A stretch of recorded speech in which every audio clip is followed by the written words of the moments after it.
ఏ బాటైనా పర్వాలేదంట, సమయంతో సాగటమే మన సింపుల్ సిద్ధాంతం.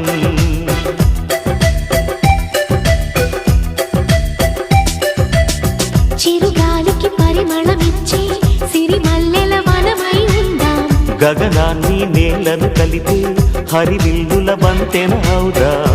ఆనందం అంటే అర్థం మనమందా, ప్రతి పూట పాతై సాగే హుషారు సరిగమలో. ఎన్నో ఎన్నో రాగాలుండే సంగీతం కాదా, చల్లకి నవ్వుల కేరింత.